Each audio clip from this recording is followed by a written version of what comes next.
Welcome to Her Life Unscripted podcast, inspiring burnt out, stressed out, and stretched thin women to embrace the unscriptedness of life. Hosted by Anna Osborne. Hello, ladies and gentlemen, and welcome to Her Life Unscripted episode 32. I am so excited to be here with all of you today, and quite honestly, I'm a little bit nervous because today's topic is one that can be polarizing in lots of ways. And so I'm not talking politics, I promise that's not what I'm doing, but it is something that I think is designed to really get us to stretch our minds and think about things differently. And just a little caveat to start us off, by no means am I trying to change anybody's minds in today's discussion, but I really would like us to just look at things from different perspectives and just kind of see how they fit for us. And so what we're talking about today is we're actually talking about shame, which we have done in kind of some peripheral ways throughout the course of the podcast. But I really want to dive into it in a different way today because I feel like it is a topic that has so many different layers, and it's also something that we encounter quite often in life, unfortunately. And so today, the reason I guess it's kind of on my mind is that, and I think I've shared this with you guys before, that there tends to be themes in the work that I do with clients in the room. And it's really interesting because when those themes happen in the therapy room, they also seem to show up in my life in lots of ways. And so this concept of shame has been showing up in lots of ways. And so it really caused me to want to kind of explore it a little bit more and just talk about it in kind of a different angle. So that's really what we're going to be discussing today. So I'm excited to be able to do that with you. And before we dive in, I do want to direct you guys to the website, to herlifeunscripted.com, and have you pop over to the retreat page. And please be sure to sign up with your email address. There's been lots of you that have reached out and wondering about the live events that are coming in 2017. And I want to make sure that you guys are on the list so that when those dates get released and all the information and things like that, that you will be getting that information in real time. So do go ahead over to the website, herlifeunscripted.com, and just click on the retreats page and you'll see a little sign up form there for you guys to do that. So that is it. But let's dive into shame, which honestly gives me a little bit of a panic when I say that, because the idea of diving into shame is just horribly terrifying. But I want to start talking about it from this idea of, I guess, this kind of belief that people have about whether or not there is good people in the world that do bad things, or that there's mostly bad people in the world and they do bad things. And that sounds like a very funny start to this topic, but trust me, go with me on this path. I promise it'll weave in. So I have been encountering, not only in the greater world, but in the work with the clients that I do, is this idea that people are mostly bad and they do bad things, versus the opposite, which is people are mostly good, yet they do bad things. And the reason that this connects so much to shame for me is that when we think about shame is that our being is wrong, right? If guilt is, I feel bad for doing something wrong, shame is, I am wrong. And it has to do with our being is just wrong. And that feeling of shame, of feeling like our behaviors are tied to our person, is so intense and so just engulfing when that happens that it's almost hard to breathe. And so when I talk to people and they have been through tremendous amount of pain and trauma, and that's been inflicted on them by another person, whether it's been through betrayal or infidelity or abuse or whatever that trauma is, right? However we define that trauma that's happened in our life, that has happened because it's a bad person that did it. Now, I'm not here to dispute whether or not it's a bad person that did it, right? I'm here to talk about shame. But it plants the seed, or this idea that got me thinking about if our worldview, right? Well, I'll speak from if my worldview is that people are mostly bad and they do bad things, the really hard thing with that is that shrinks my world so significantly, because I then live in fear, right? I live in fear that no matter where I turn or what I do, bad things are going to happen to me because bad people are out there doing bad things. And it makes me not only very fearful, but it also makes me very small, right? I lose my voice, I lose my power if I am in a worldview of bad people doing bad things. And again, I'm not here to dispute that, because if that's your worldview, I trust that you have very significant experiences that have created that worldview.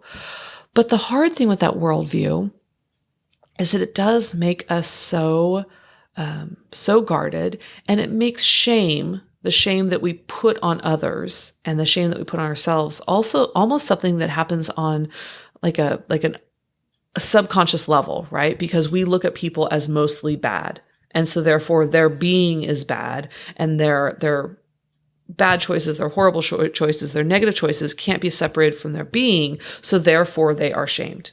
And we in turn then become shamed too, because when we make a mistake, or we do something that is bad, right? That then we become defined by those choices in the world around us, and we get left with this feeling that I am bad.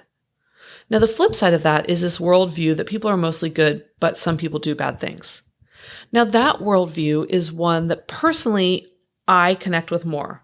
Now, again, that's my belief. I want to hear your guys's too, because I know, I trust that you have very, very significant reasons for why you might have the other worldview. But the worldview of people are mostly good, yet people do bad things, is that it allows my world to be a little safer, right?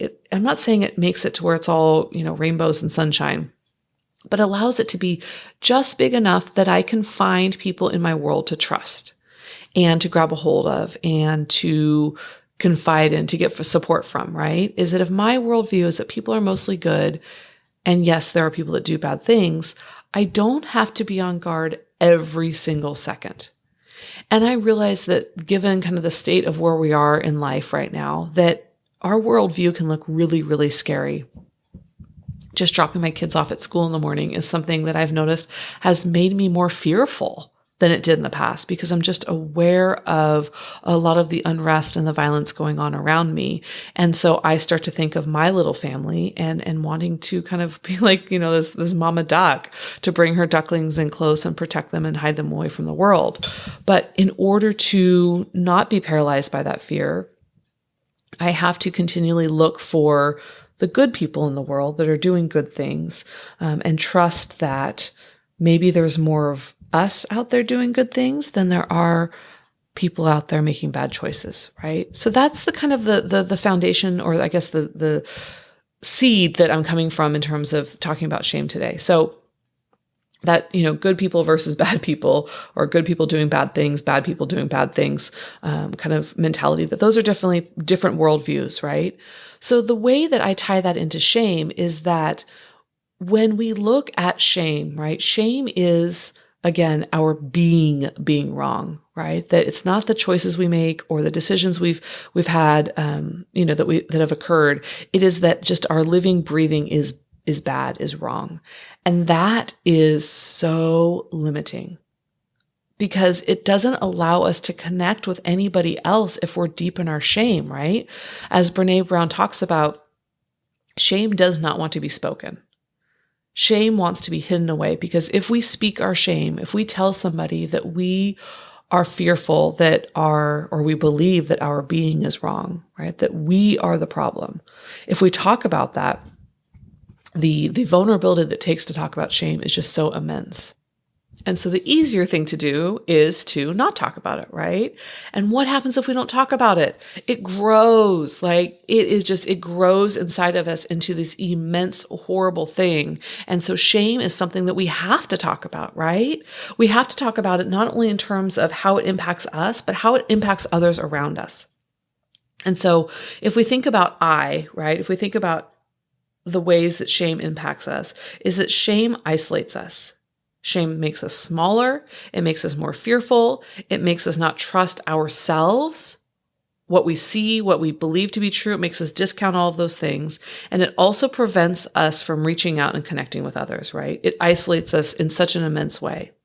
And so shame also impacts the choices that we make, right? We can be a really, really, really good person and be just cloaked in shame. And unfortunately, we will find ourselves making poor choices.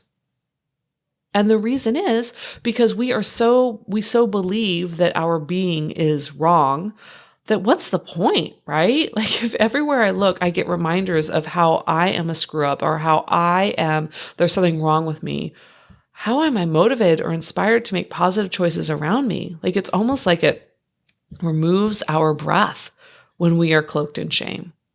And so it really does impact us, but it also impacts others, right? That when we look at our partner, our family, that when we look at our kids through eyes of disapproval, and we attribute their choices with who they are, we then create really significant wounds.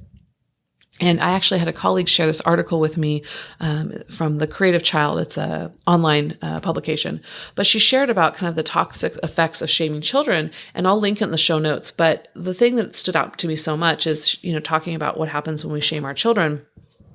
And one of the things that it talks about in this article is that shame causes people to withdraw from relationships, to become isolated, and they compensate for those deep feelings of shame with attitudes of superiority, bullying, self-deprecation, or obsessive perfectionism. When shame has been severe, it can contribute to so many things in our life.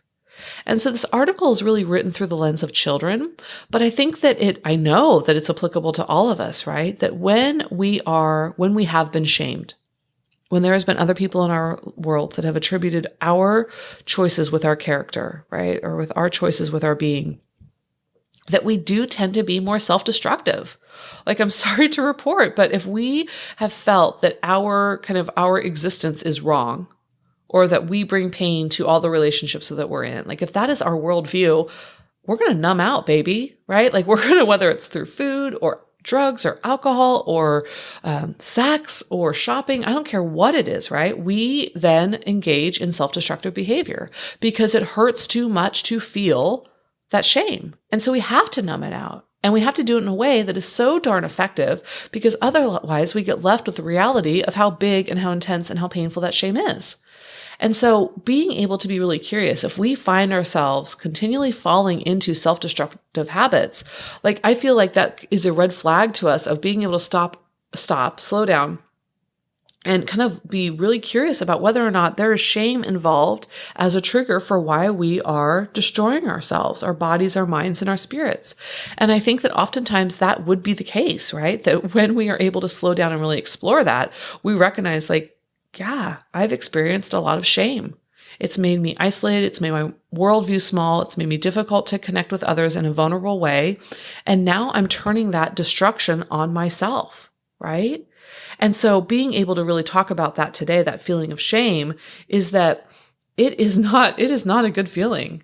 And that it is, when we feel bad for doing something wrong, right? When we feel guilt, that gives us an opportunity to change, right? Like I do when I lose my patience with my kids, or I'm, any number of things, not showing up in the ways that I want to in my marriage. If there's things that are going on with me based on the choices I'm making, yeah, I feel guilt for that. It feels crummy to have lost my patience with my kids, or doing other things such as, plugging them into a TV show so I can just get a little bit of work done, right? Like I feel guilt about that. But then it's being able to check it, right? Like we all lose our patience, and it doesn't mean that we're bad parents. Right? Sometimes we don't prioritize our relationships the way that we need to, but it doesn't mean we're bad partners. And Lord knows plugging our kids into electronics for a bit is not the worst thing in the world, right? And so if we could separate that feeling of guilt and being able to decide whether or not it's an appropriate feeling, we can also then make adjustments, right? Like, okay, before the morning routine starts with my children, which tends to be, scrambling to get out the door, how do I find my breath in amongst it, right? How do I make a shift so that I don't have to then lose my patience, and I don't have to feel that guilt for doing something that I felt I didn't want to do, right? Like that then becomes something I can work with. Whereas if I am feeling shame, like I lost my patience with my kids, so therefore I am a bad mom. There's nothing to work with there, right? Like I have smacked myself in the face with such isolating and distancing feelings that I can't overcome that. That if there are deep feelings around shame because I've lost my patience, so therefore I'm a bad mom, I don't have any room to improve, because it's just because it's then part of who I am. And so that's why being able to really step back from shame and see, what are the ways that it's contributing to isolation and distance in our relationship, but how also is it the feeling that is actually accurate, right? Is it are we doing something to ourselves when we label shame or label our being as wrong that then prevents us from being able to create any movement or create any connection? And I really do believe that it does. But the other part about this is that, when we have these deep feelings of shame, we have to compensate for them, right? Like if we are feeling so wrong, so bad, that what do we do with it? We usually inflate ourselves to perfection, right? And so whether that or not that's demonstrated through this kind of attitude of superiority or being kind of bullying in our nature, or just feeling like we've got to obsess and be perfect, because if I'm perfect, then I don't get stuck with that feeling of being bad. Like we're then compensating for this feeling rather than really being able to explore the feeling and find ways to come out on the other side to really heal it, right? And we don't teach people, whether it's our partners or our family or our kids or our friends, we don't teach them about the world by attacking or humiliating them, right? By telling them that their being is wrong. And so if we don't do that to others, right, or we shouldn't do it to others because we recognize how destructive it is, then I really, really challenge you guys to be able to explore how you're doing that to yourself. Because sadly enough, I know I've done it to myself. And I know that the folks that I work with are working their butts off to be able to not do that to themselves anymore. And so I really, really encourage you guys to be able to look at the ways that you are shaming yourself, especially around past choices, is how can you work to differentiate between the choices you've made and who you are as a person. And if you can just start to tease that apart, I promise you it is an amazing, huge, liberating first step. And the whole process is hard, right? It's not saying that when we've been in a pattern of shaming that we can just undo it, but the resources and the support out there to help you so that you no longer have to feel those feelings of shame is so it's available. And it's so important because when we are able to rid ourselves of these feelings of shame, we are able to connect with others, especially the ones that we hold so dear, in such a more authentic and real way that it's absolutely amazing. And so I really, really encourage you guys to be able to start to ask yourself these questions. If you find yourself continually engaging in self-destructive behavior, constantly numbing out, then I really encourage you to be curious about why that's happening and if there is any shame connected with that, right? If you find yourself over-aggressive or dominating people through bullying or things like that in relationships, I need you to step back and look to see whether or not you're also shaming yourself and that that's triggering these feelings or this need to assert your power. Or are you obsessing about being perfect? Are you feeling like you have to be perfect in order to be deserving of love, rather than realizing that your being is deserving right now? If any of those things are going on with you, please reach out. Please reach out to me, to somebody in your area. I don't care who it is, but please reach out because I don't want you going another day living in an existence where shame is just the feeling du jour, right? I don't want that. And if your worldview is that people are bad, doing bad things, then I have a feeling shame might be involved at some level, whether or not it's shaming them or shaming yourself. And so really being able to be so mindful of how small and fearful and isolating our worlds become when we look at it through the lens of bad people doing bad things and being cloaked in shame. And so that is it's my message today, because I just see it showing up in so many different ways. And so that makes me just believe that it's showing up in your guys' lives too. And I want to create a voice around it. So please reach out. I would love to hear how this connects with you guys and how it fits for you guys. And just really, what are the ways that you have battled shame? And what are the ways that you describe how it's impacted your life? And how can we begin to offer you support so that that no longer becomes part of your worldview, part of the coat that you put on in the morning? And so I encourage you guys to reach out via the SpeakPipe app or email me to Anna@herlifeunscripted and also, or herlifeunscripted.com. And I'll also include in the show notes the article from The Creative Child on the toxic effects of shaming children. And I'll also include too, Brene Brown has an amazing TED Talk on shame. And it's just so powerful. And, my attempt today was to not replicate kind of her TED Talk, but really to discuss it from a different lens. And so I really encourage you guys to check that out too, because she's just amazing. I feel like I'm a groupie when it comes to Glennon Doyle Melton and Brene Brown.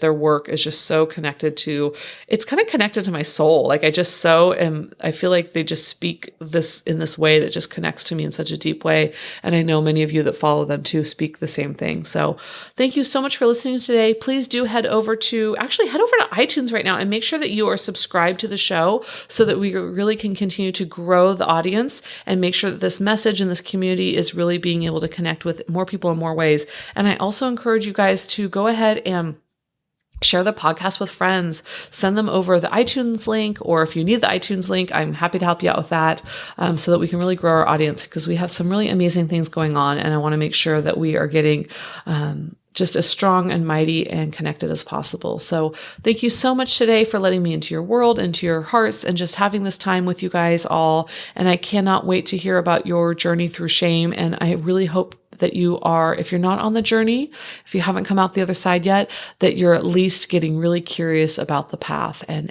about embarking on it. So thank you so much, all of you. Take care. Bye-bye. Want to learn about the latest retreats, workshops, and speaking events hosted by Anna? Head over to herlifeunscripted.com to get in on all the juicy details. Don't forget to subscribe, rate, and review the podcast so we can continue to grow our amazing audience. Lastly, be sure and send in your voice feedback via the SpeakPipe app or to Anna@herlifeunscripted.com. We can't wait to hear from you.